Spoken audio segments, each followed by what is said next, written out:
Do you ever wish you could step back into just one childhood Christmas?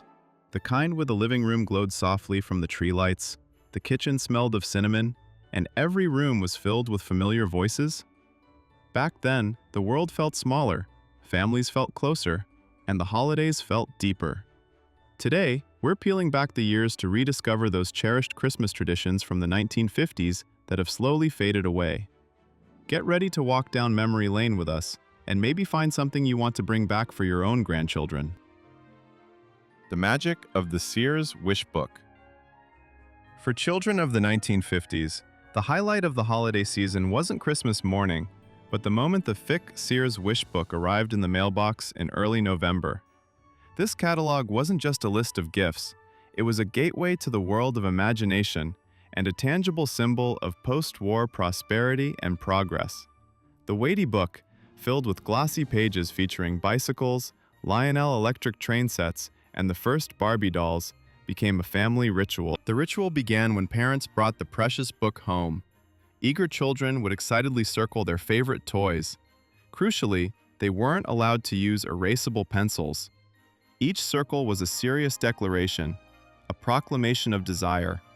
The book was carefully guarded all season.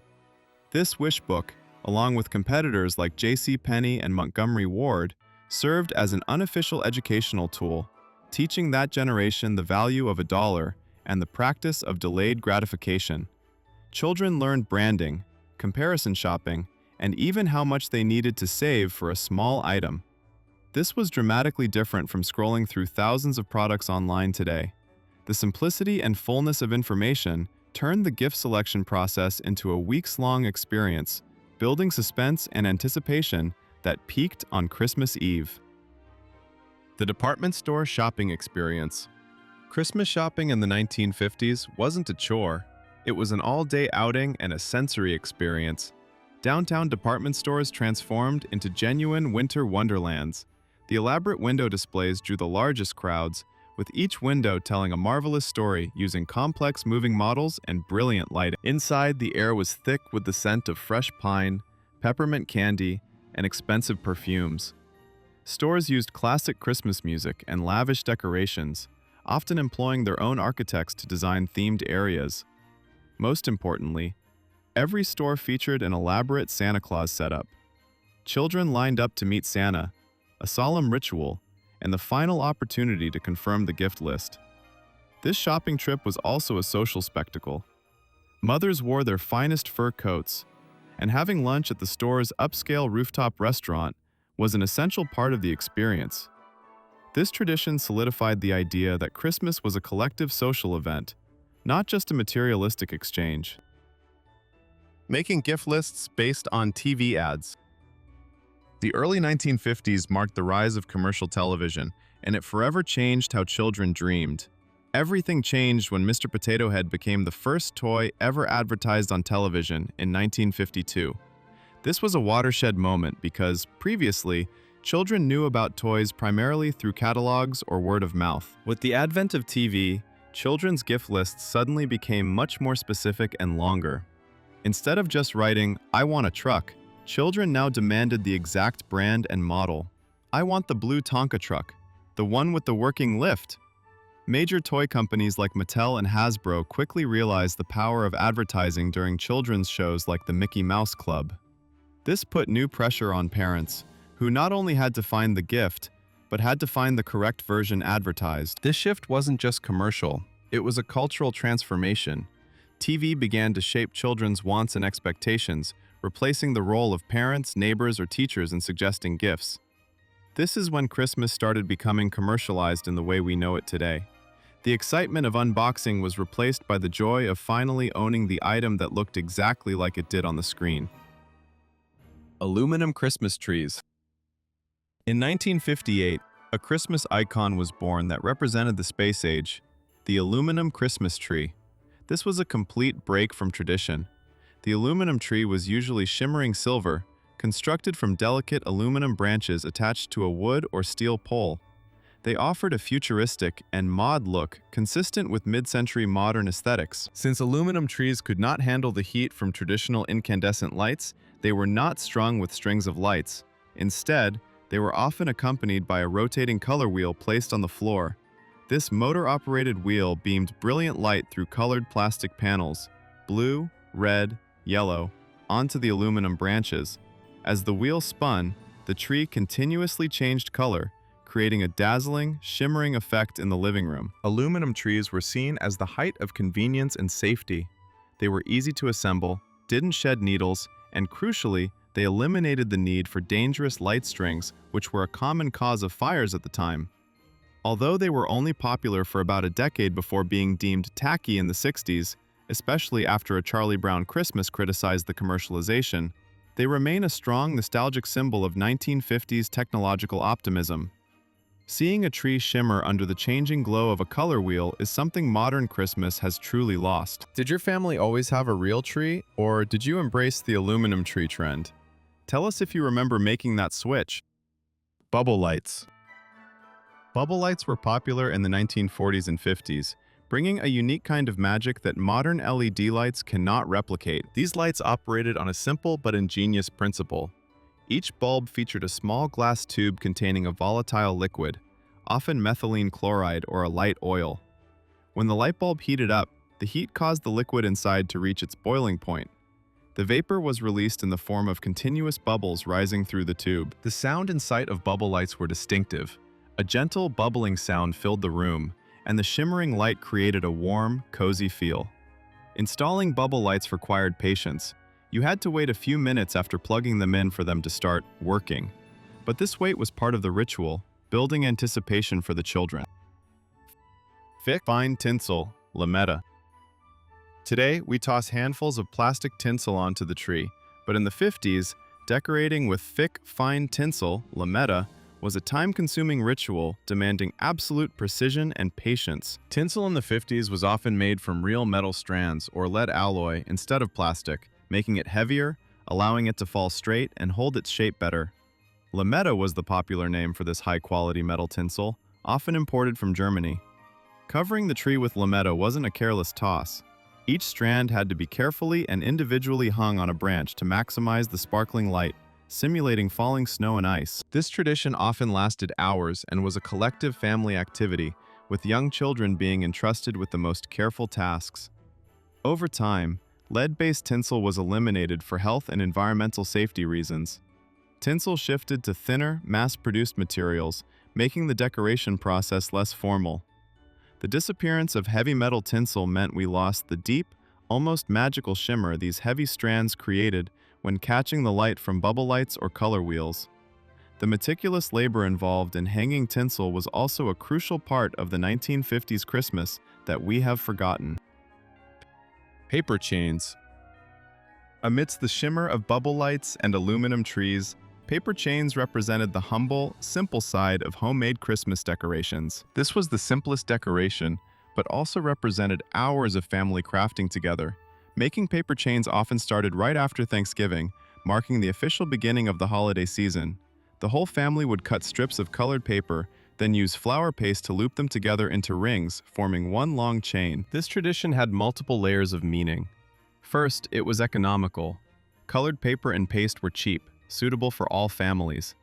Second, it was educational. Children practiced craft skills and patience. Third, it was symbolic. Each loop connected, forming a continuous chain, symbolizing the unbreakable bond and love of the family. While we have countless complex store-bought ornaments today, paper chains remind us that 1950s Christmas valued time spent together over the value of material things.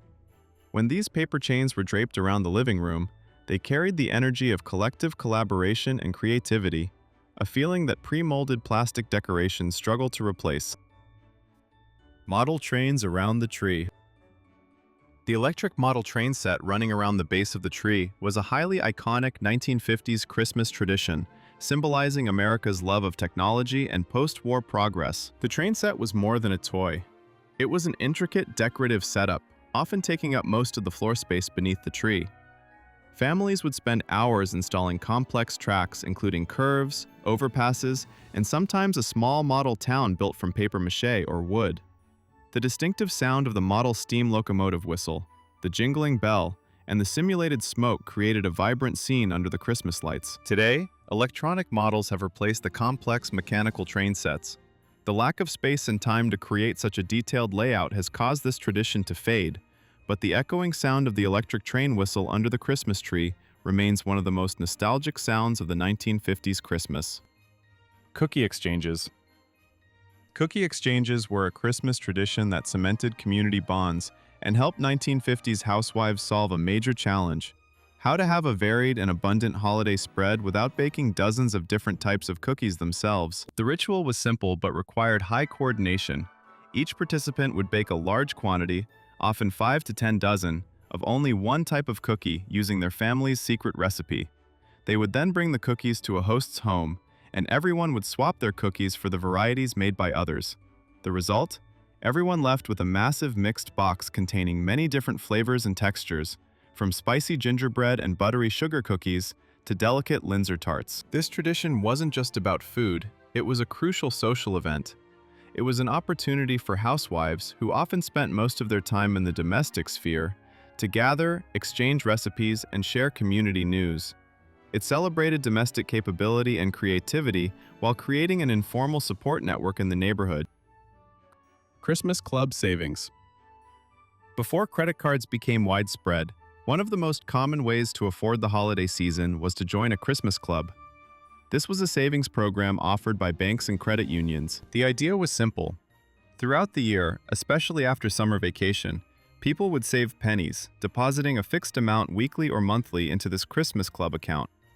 The account typically didn't pay high interest like regular accounts, but it had one single purpose: ensuring the family had a reserve of cash by the end of the year to spend on gifts, travel, and holiday meals. In early December, the bank would release the cash or check to the customer. This tradition reinforced patience and financial discipline in post-war America. It allowed people to buy quality gifts and food, like the roasted turkey or large cut of meat that regular funds might not cover, without going into debt. While today we swipe a credit card or use short-term loans, participating in the Christmas Club brought a much greater sense of accomplishment. It symbolized pride in financial planning and avoiding debt, a spirit we seem to have lost in modern consumer culture. To continue with more festive memories, comment "WES" below. We love knowing you're still taking this trip back to yesterday with us.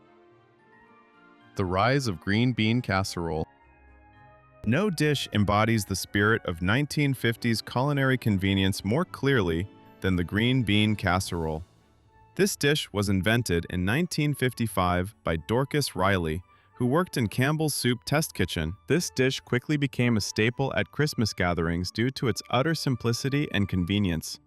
The recipe required only 3 main ingredients: canned or frozen green beans, canned cream of mushroom soup, and ready-made French fried onions. The popularity of the green bean casserole was a significant marker of post-war food culture.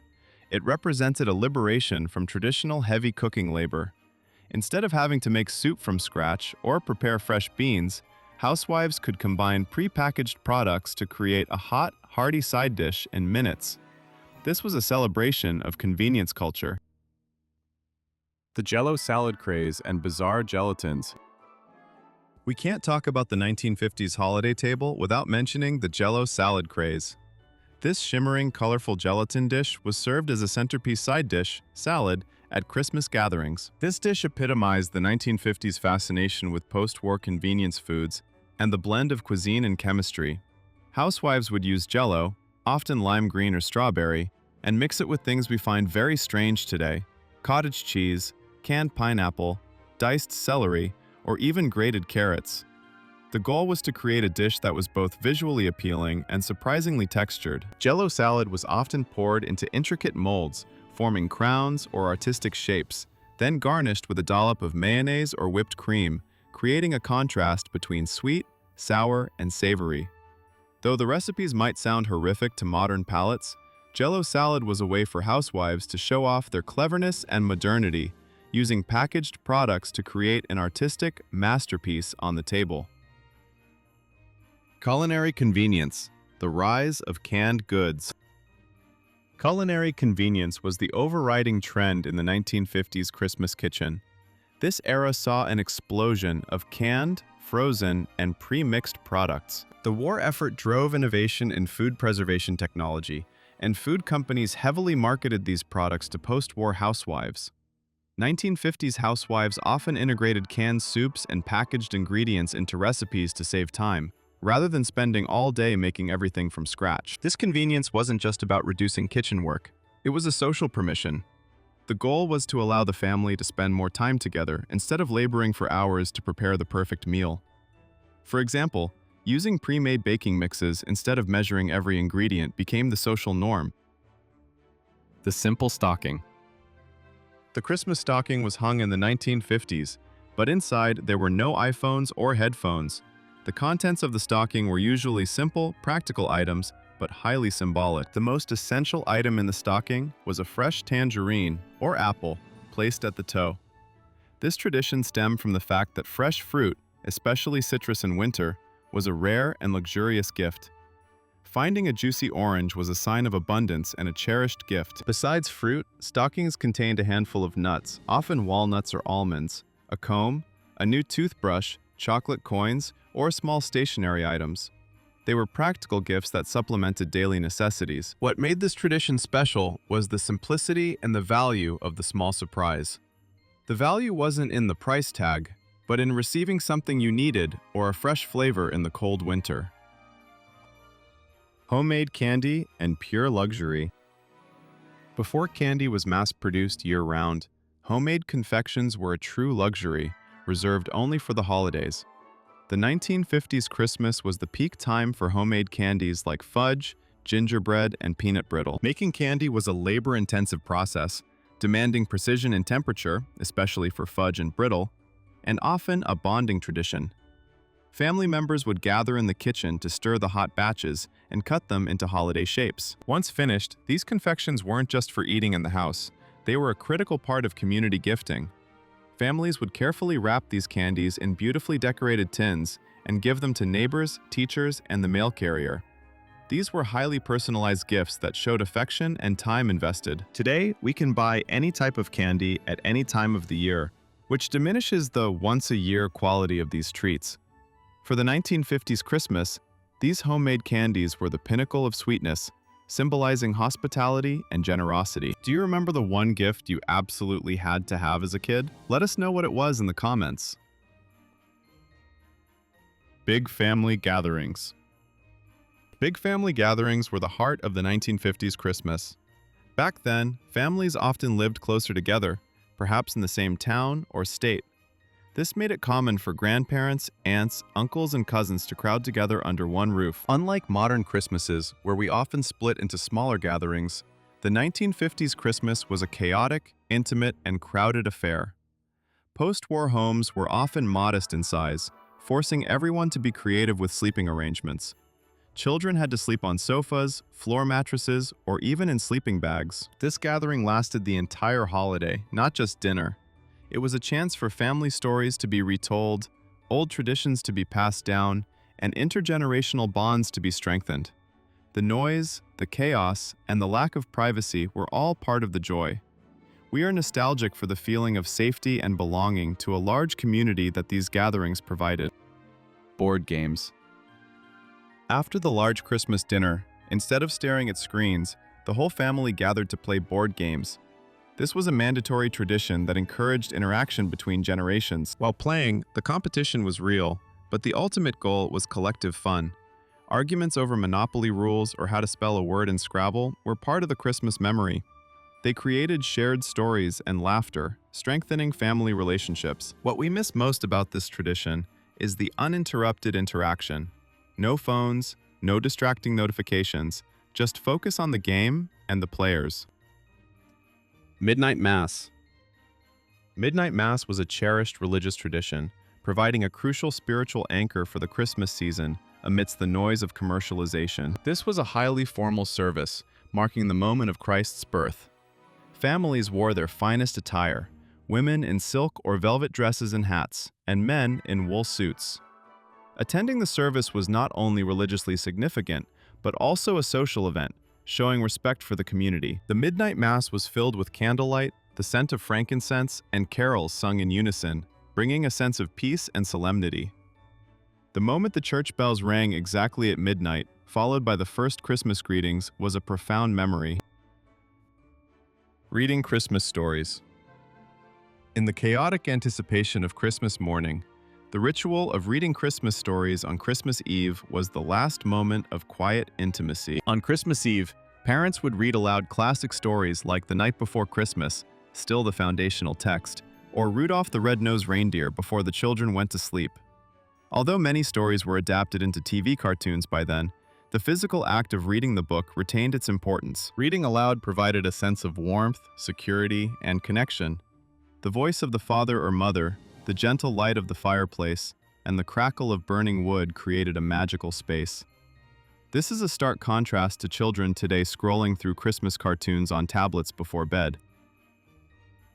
Listening to special radio/TV programs. Although TV was beginning to dominate, throughout the 1950s, radio and TV remained crucial centers of holiday entertainment. The entire nation paused to tune into special broadcasts. Radio shows often featured Christmas plays with lively sound effects, captivating the audience's imagination.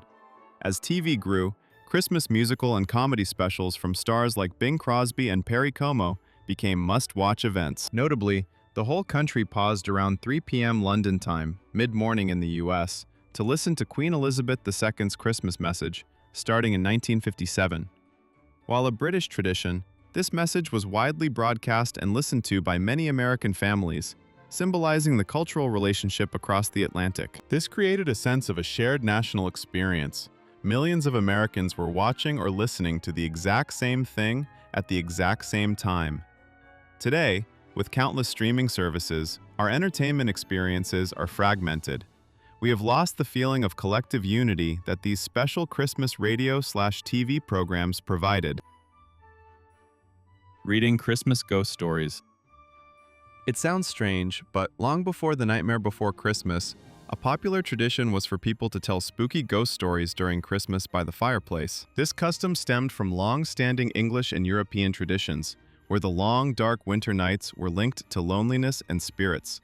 Telling ghost stories wasn't meant to terrify, but to create suspense and enhance the cozy, safe feeling of the family gathering together. The most famous literary work supporting this tradition is Charles Dickens's A Christmas Carol. The story of the ghosts of Christmas past, present, and future is a testament to the wide acceptance of the festive ghost story genre. This tradition gradually ceded ground to Halloween, as Americans decided to clearly separate the joy of Christmas from the spooky. However, it is a reminder of the darker but equally captivating side of holiday history. The new pajama tradition. A charming and practical trend of the 1950s was the gifting of matching Christmas pajamas or slippers to the entire family on Christmas Eve. While the main gift opening typically happened on Christmas morning, receiving new pajamas and slippers on Christmas Eve was a preparation ritual.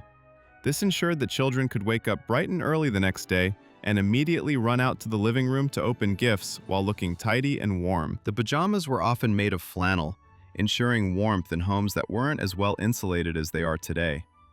More importantly, the matching trend, everyone wearing identical sleepwear, created fantastic classic Christmas family photos, reinforcing the image of the unified and perfect 1950s family. The Yule Log.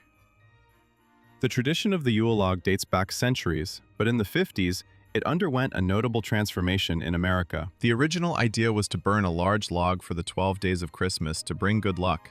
But because continuous burning was unsafe and impractical in many newly built urban homes, the tradition shifted to symbolic forms. One popular replacement was the Yule log cake, bûche de Noël, a rolled cake decorated to look like a small log covered in chocolate buttercream. Later, in the late 50s and early 60s, such as the WPIX-TV Yule Log program, which debuted in 1966, playing the scene of a crackling fireplace on TV became popular.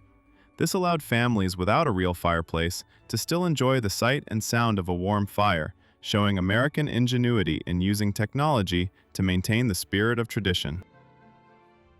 Roasting chestnuts by the fireplace, the simplest pleasure. While the ancient Yule log tradition had often given way to the crackling fire scene on TV or the decorative Yule log dessert, Roasting chestnuts over an open flame was a genuine, practical, and deeply beloved activity. For homes that relied on coal or wood fireplaces, which were often the only source of heat in the living room, roasting chestnuts was a simple, necessary pleasure. The chestnuts were typically roasted right in the hot embers or placed on a special grill in front of the fire. While you definitely had to be careful, they got seriously hot. The smoky, sweet aroma that permeated the entire room was the unmistakable, cozy sign that Christmas had truly arrived. This activity created a perfect bonding ritual. The entire family would gather around that single source of warmth, telling stories, playing board games, and waiting for the sound of those chestnut shells popping open. It was a beautiful example of simplicity and togetherness at its absolute finest. What about the old-fashioned, big family gathering spirit do you most wish would make a comeback in modern Christmas? The true meaning of the 12 days of Christmas. Before Christmas got completely commercialized and started right after Halloween in October, the traditional holiday season lasted from December 25th all the way through January 6th. We called this the 12 Days of Christmas. The Christian calendar observed these 12 days as the time it traditionally took for the three kings, or magi, to follow the Star of Bethlehem to find Jesus after his birth. The 12th day of Christmas, January 6th, is traditionally when Christians celebrate Epiphany, or Three Kings Day. For generations before ours, the Christmas spirit didn't abruptly vanish the day after Christmas. Holiday activities, family visits, and parties kept going, stretching that warm Christmas feeling out for more than 2 weeks. Today, that famous carol describing all those escalating gifts seems to have completely overshadowed the Christian roots of the 12 days in the public mind. We're often left with just Christmas Day, and maybe Christmas Eve, to celebrate. Bringing back the tradition of extending the season until January 6th, Epiphany, is a wonderful way to offset that letdown feeling after all the high expectations, and to find joy in those peaceful, quiet moments after the peak of Christmas Day has passed. Growing up in the 60s and 70s was a privilege, because together we witnessed and experienced the toys that shaped childhood culture. From simple creative inventions to courageous action heroes, those toys were not inanimate objects, but vivid cultural memories during the holiday. Today, join me in going back to the past to discover 25 great Christmas toys from these decades that we will never forget. Etch-a-Sketch, this simple yet mesmerizing mechanical drawing toy, quickly made a deep impression on Santa's wish lists across America in 1960. Its origin story is as thrilling as creating a perfect drawing.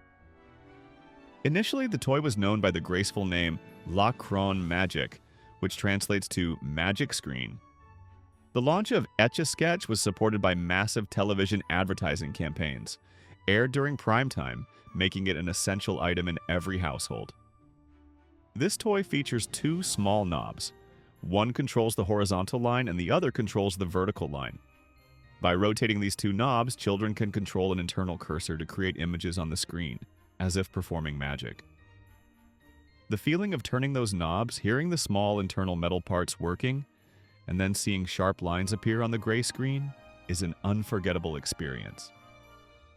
Despite its simple design, Etch-a-Sketch offered endless creative possibilities, challenging the imagination of an entire generation. Unlike traditional paper and pencils, Etch-a-Sketch allowed children to create and erase their artwork again and again by shaking the screen. With Etch-a-Sketch, art was never limited, and anyone could become an artist, provided they had enough patience to draw a complex curve using only perpendicular straight lines. The Easy Bake Oven truly heated up the 1963 Christmas wish list, offering children the opportunity to bake real cakes and snacks without needing an actual oven. This is considered a timeless genius idea, as new versions of this toy are still produced today. However, when it first launched in 1963, the toy caused some significant concern among parents, who worried about the safety of a toy oven. To thoroughly address those concerns and ensure child safety, Kenner, the toy company, introduced a clever engineering solution. Instead of using a complex heating element, Kenner installed two 100-watt light bulbs as the heat source. This method heated the food enough to bake small cakes while significantly minimizing the risk of serious burns.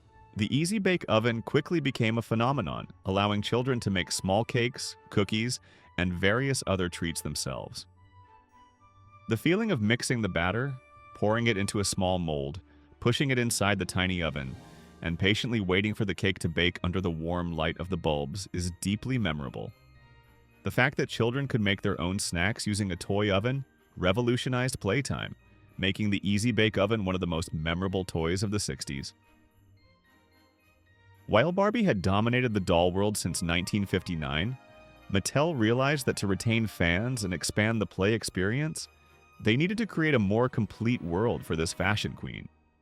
And so, in 1962, the Barbie Dream House was born, taking the Barbie experience to a new level. This house was not just a model, it was a gateway into Barbie's world, where children could design and control everything themselves. The original 1962 Barbie Dream House was a foldable cardboard house. This design immediately appealed to children as it allowed them to immerse themselves completely in Barbie's life. The house came fully furnished with furniture and accessories, turning it into a complete mini dollhouse for young Barbie fans to unleash their creativity. Children could imagine countless adventures and new scenarios for their dolls, from hosting dinner parties to rearranging Barbie's living room. The feeling of decorating, arranging Barbie's tiny furniture, and creating a perfect living space for their favorite character was incredibly fun. This toy became a huge hit during the 1962 Christmas season, fueling creativity and limitless playtime. Thank you for watching. If this video brings back beautiful memories of Christmas night, please press the hype button right below the video to support us. The Evel Knievel stunt cycle was the toy that every kid craved. Evel Knievel, the famous stuntman, was transformed into an action figure accompanied by an impressive motorcycle, wearing his distinctive red, white, and blue jumpsuit. But the true magic came from the accompanying orange launcher. To prepare for the launch, children would place the motorcycle into the launcher, grab the charging handle, and start winding. The sound created while charging was V-room, exactly like a real motorcycle accelerating, attracting the attention of every child in the neighborhood. The feeling of controlling a legendary stuntman performing dangerous stunts right in the living room was incredibly exciting. Children often turned the living room into a stunt arena, using books as jump ramps and lining up other toys as the audience, even using mom's pillows as a safety net. When you released the handle, the motorcycle would launch like a rocket. Sometimes Evel would execute the perfect jump and receive cheers, but the times when the bike crashed and tumbled through the air were even more exciting and funny. Although sometimes the launcher's charging cord got tangled, or Evel lost his helmet under the sofa, finding him always felt like a treasure hunt. This is the kind of toy that made you feel like a true stunt director, where chaos was part of the fun. The $6 Million Man action figure, or Colonel Steve Austin, launched in 1975, gave the feeling of having a real spy device right in your toy box. Steve Austin was no ordinary action figure. He had extremely cool features that made other toys look boring. The most incredible part of this figure was the tiny bionic eye. Children could look through a small hole in the back of his head, and suddenly everything looked different, like looking through a miniature telescope. This instantly turned the bedroom into a top-secret spy headquarters. The closet became the enemy base, under the bed was a secret tunnel, and the windowsill transformed into an observation post. But that wasn't all. His bionic arm had a fantastic feature, emitting a satisfying click when you raised it, just like in the TV show. Children would spend hours testing Austin's bionic eyes, scanning for bad guys hiding behind other toys. Steve Austin came with a cool red tracksuit and perfectly styled hair, just like the actor Lee Majors in the show. Sometimes Austin teamed up with other action figures on super-secret rescue missions, solidifying his position as a high-tech hero for Christmas. In the golden days of the 70s, Mego was the name that filled children's hearts with excitement. They were not just any toy company. They were the creators of the most iconic action figures of the classic era. If a movie or TV show was popular in the 70s, you could bet that Mego had a corresponding action figure. Mego brought these beloved characters to life in the form of 8-inch soft sculpted figures. Mego's major breakthrough was the world's greatest superheroes collection.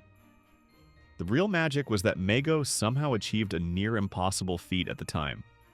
They secured the rights to both Marvel and DC characters. This unique combination meant fans could finally stage the classic battles they only dreamed of, like Spider-Man versus Superman or Captain America fighting Batman. When Mego launched this series, it changed the game, cementing the company's position as one of the coolest and most beloved toy manufacturers of the decade. Mego figures were the center of imaginary universes, where superheroes from different worlds could cooperate or confront each other in epic Christmas missions. Light-Bright was a brilliant and simple idea that brought vibrant light into the lives of children everywhere upon its launch. This toy was like owning a mini Times Square billboard right in your bedroom. Light-Bright consists of a backlit grid, covered by a sheet of black paper. Children would use colored pegs to pierce the paper, creating patterns and images. These pegs would then be brilliantly illuminated by the light panel underneath, creating a mesmerizing, glowing piece of art. The combination of creativity and color made Light-Bright an instant hit, and it quickly found its way to the top of Santa's list in 1967. Initially, Light-Bright came with paper templates, showing exactly where to place each colored peg. However, the real fun came from children creating their own designs. We spent hours creating spacecraft, writing names in different colors, or making abstract patterns that looked like sparkling fireworks.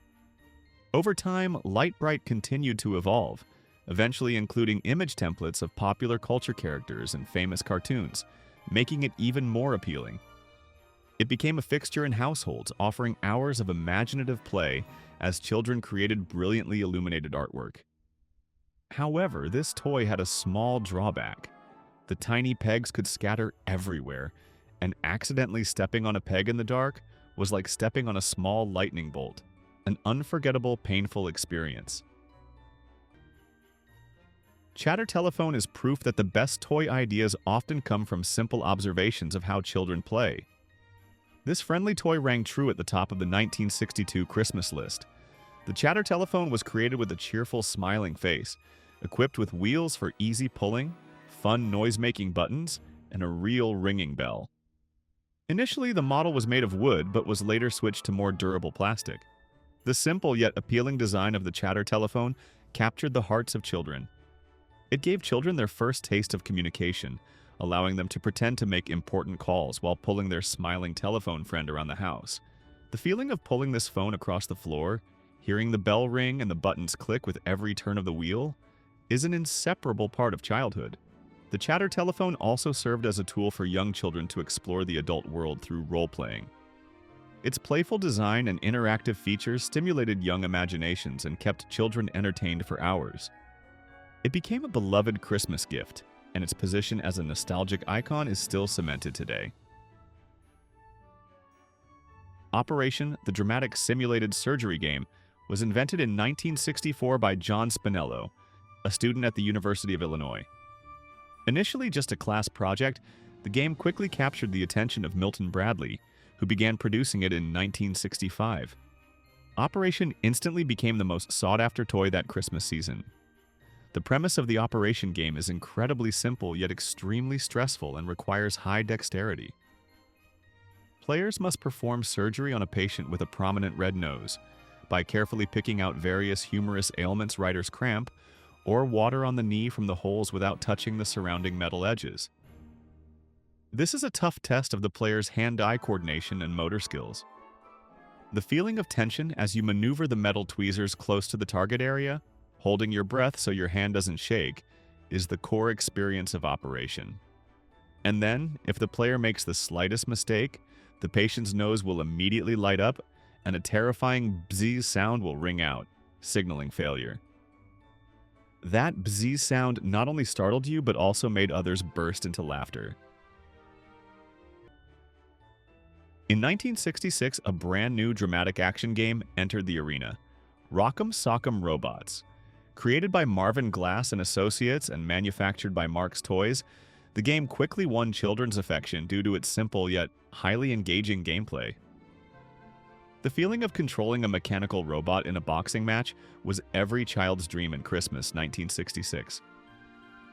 The game includes two robots, Red Rocker and Blue Bomber. Each robot is controlled by the player through a simple set of joysticks. The objective of the game is clear and dramatic. Land the perfect punch to knock the opponent's head off the robot's body. The game is simple but brings great joy, capturing the imagination of children everywhere. The action-packed gameplay of Rock'em Sock'em Robots allowed children to stage thrilling boxing matches, cheering for their favorite robot in a mechanical showdown. With every punch thrown, players felt the tension increase, waiting for the final decisive blow to knock the opponent's head off their shoulders. Although the game relies on simple mechanics, the excitement of finally seeing the opponent robot's head pop off its shoulders is an incredibly satisfying moment of victory. Rock'em Sock'em Robots became a resounding success at Christmas 1966, cementing its position as one of the most iconic toys of the 60s. It may sound strange, but in 1975, rocks became the hottest Christmas gift, all thanks to the genius marketing strategy of Gary Dahl. Dahl, an advertising executive, came up with the idea of the rock pet while joking with friends about how easy it would be to care for a low-maintenance pet. He believed that rocks would be the best pets because they didn't need care, feeding, grooming, or cleaning. Dahl's joke quickly turned into a big business when he packaged the inanimate rocks into small boxes. These boxes were even designed with ventilation holes and came with a humorous training manual. Parents liked the simplicity of the idea, and children found the concept funny and strangely appealing. Pet rock became a national craze, with millions of rocks sold in just a few months.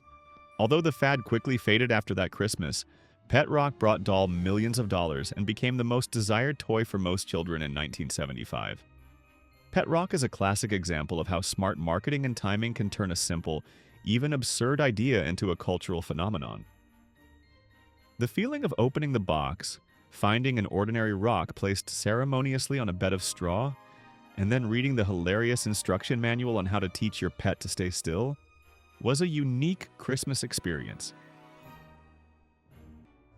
In 1968, Hot Wheels emerged powerfully, quickly becoming an essential toy for speed-loving kids. The story of Hot Wheels is one of friendly family rivalry. Elliot Handler, co-founder of Mattel, was striving to catch up with the resounding success of his wife, Ruth Handler. Elliot wanted to create a toy that boys would love as much as girls loved Barbie. The result was Hot Wheels, a die-cast car version with a strong, muscular, and cooler American style compared to the British Matchbox cars. The first line of Hot Wheels included 16 brilliantly colored and metallic hot rods, each designed with an emphasis on speed and durability. Hot Wheels were not just toy cars. They were a lifestyle for boys who built complex tracks and staged epic races right in their living rooms. The indispensable feature of Hot Wheels was the iconic orange track. These orange tracks made it easy for children to organize their own thrilling races, complete with loops, spectacular jumps, and dangerous curves. The feeling of placing the car in the launcher, pressing the button, and watching the car shoot off at lightning speed, creating a slight whistling sound as it passed through the loop, was an unmatched joy. 1977 was a landmark year for toys thanks to the release of a small movie called Star Wars. The film immediately became a cultural phenomenon, leading to a huge demand for Star Wars toys. However, Kenner, the company holding the exclusive rights to produce Star Wars toys, was caught off guard by the film's success and could not produce enough toys for the Christmas season. To solve this problem, Kenner introduced an ingenious solution package, the Early Bird Certificate Package. This package was sold during the 1977 holiday season. It was an empty box that came with a certificate that children could send to Kenner to redeem for the first 4 action figures: Luke Skywalker, Princess Leia, Chewbacca, and R2-D2. Although the toys were not immediately available, these certificates kept the excitement high. By 1978, the figures, which were about 3.75 inches tall, and various playsets were available and became the hottest items during that Christmas season. Having these figures was like having the ticket to recreate the entire movie in the bedroom. The Millennium Falcon playset was called the Holy Grail because it was huge, had secret compartments, and made exciting sounds. And you know what? Even today, the original empty box early bird certificate package can sell to collectors for a price that yields profit. Which toy from the 70s has lasted the longest in your home, even being passed down to your children and grandchildren? Please share this memory in the comments below. Spirograph, created by British engineer Dennis Fisher, revolutionized creative play. This toy allowed children to create stunning spiral geometric designs using a set of gears, wheels, and colored pens. It was an almost hypnotic experience, perfectly blending art and mathematics. To use the spirograph, players place the gears inside each other and then guide the colored pen around the pattern. By doing this, children could create intricate spiral shapes, astonishing viewers with their detail and complexity. What made spirograph truly unique was its blend of mathematical logic and artistic freedom, stimulating both creativity and curiosity. The resulting designs were incredibly diverse, offering hours of entertainment as children experimented with different gear combinations to create new patterns. The colorful, mesmerizing artwork that spirograph created made it a beloved Christmas gift in 1967, appealing to both children and parents who appreciated its educational value. Spirograph quickly became an indispensable part of childhood in the late 1960s and 1970s. It is a testament to the fact that the simple act of drawing can be both artistic and mathematical. In skill-based games like Operation or Spirograph, do you have any personal records? Tell us about your most memorable, hilarious victory or defeat. In 1970, Nerf burst onto the toy market with a bang, or rather a bounce. Nerf is short for non-expanding recreational foam. Marketed by Parker Brothers, Nerf was advertised as the world's first indoor ball, a revolutionary concept that immediately appealed to both children and parents. The original Nerf ball was designed to be soft and lightweight, allowing children to throw it around the house without worrying about breaking windows or knocking over lamps. It solved the conflict between children's desire for active play and parents' concerns about indoor safety. The Nerf ball was an immediate hit, with over 4 million units sold in the first year alone. Children loved its bouncy and soft nature, while parents felt secure about its safety. Nerf quickly expanded its product line to include other foam toys, with the Nerf football eventually taking the crown as the best-selling toy in the line. This innovative toy became a Christmas staple, topping wish lists in 1970. Nerf's success proved that fun and safety could go hand in hand. The feeling of being able to throw a ball as hard as you can in the living room, without fear of punishment, that was the greatest gift Nerf gave to children. In 1978, Simon exploded onto the toy market as an electronic game testing short-term memory skills. Invented by Ralph Baer and Howard Morrison, Simon was a simple but addictive game. This colorful, flying saucer-shaped device had 4 large buttons, each producing a different musical tone when pressed. The game would flash an increasingly complex sequence of lights and sounds, and the player had to accurately copy that sequence, pushing their memory skills to the limit. Miss one color, and you would hear the buzz sound signaling the end of the game. The colorful circular design and engaging gameplay made Simon an instant hit. Launched at $24.95, Simon became the must-have toy in 1978 and was the best-selling toy of 1979. The repeating flashing lights and the strangely resonant beep sounds made it easy for players to lose track of time. We organized Simon tournaments at sleepovers, playing until our eyes blurred from staring at those lights. Simon proved that technology and simple fun could go hand in hand, and it paved the way for the technological revolution in toys that followed. Lego, the building bricks that have become the foundation of countless architectural works and creative stories, originates from the Danish phrase "leg godt," meaning play well. Although the Lego company has existed since the 1930s, it wasn't until 1949, when the iconic interlocking plastic bricks were introduced, that Lego truly became a household name worldwide. By 1969, Lego had stacked its way up to the leading position on Santa's list. The beauty of Lego lies in its absolute simplicity. Just stack, connect, and build. This allowed children to create anything their imagination could dream of. From simple towers to entire complex cities, LEGO offered unlimited possibilities. What made LEGO even more exciting was that the same set of blocks could be disassembled and rebuilt into something completely new again and again. By the late 1960s, LEGO sets had expanded to include vehicles, buildings, and even entire themed sets. The creativity that LEGO inspired in children was endless, and its popularity has never waned.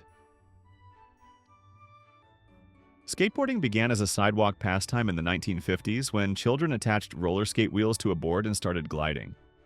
However, it wasn't until the early 1970s that the sport truly peaked thanks to a revolutionary invention: urethane wheels. The creation of urethane wheels completely changed the skateboarding game. This new material offered a smoother, more durable ride, with better grip on various surfaces. This innovation made skateboarding more accessible and fun for children everywhere, leading to a boom in its popularity. Urethane wheels allowed skaters to perform more complex tricks and navigate rougher surfaces more easily, completely changing the game. Suddenly, the skateboard was not just a fun toy, but also a legitimate means of transportation and a real extreme sport. By the mid-1970s, skateboards were selling out during the Christmas season. Children everywhere wanted the latest boards equipped with these revolutionary wheels. The feeling of gliding smoothly on a new skateboard, with the slight hissing sound of the wheels on the pavement, offered a sense of freedom and style that few toys could match. The introduction of urethane wheels transformed a simple toy into an icon of youth culture. Slip and Slide, the toy that defined summer memories filled with laughter and cool water, slid onto the Christmas wish list in 1961. However, its origin came from a father's concern and was actually more dangerous than the safety worries we hear about today. The story begins in 1960, when an upholsterer named Robert D. Carrier returned home and found his son and his friends sliding on the wet stone patio. Carrier worried about their safety because sliding on such a hard surface could cause serious injuries. To solve this problem, Carrier decided to create a smoother and safer sliding experience. He constructed a long plastic slide, designed to be placed on hard surfaces and wetted with water. That is how the Slip and Slide was born, turning a dangerous surface into an exciting, slippery runway. Although there were some safety concerns from the beginning, children across the country were still captivated by this toy. The feeling of running up, jumping on, and sliding far down the wet plastic sheet, creating a splash of water under the sun, was the pure joy of summer. In 1977, the Atari 2600 was on every child's wish list, becoming one of the most sought-after gifts during the Christmas season. It was initially released under the name Video Computer System, VCS, or Video Arcade Cartridge System. This home gaming system brought the excitement of arcade video games straight into the living room. Priced at $178.95, the Atari 2600 was a luxury item. However, it quickly became a status symbol for families. Parents agreed to place the machine with the wooden front near the TV, hoping it looked classy enough and not too much like a toy. Atari's big advantage over previous consoles was the ability to swap game cartridges, making it a long-term entertainment investment.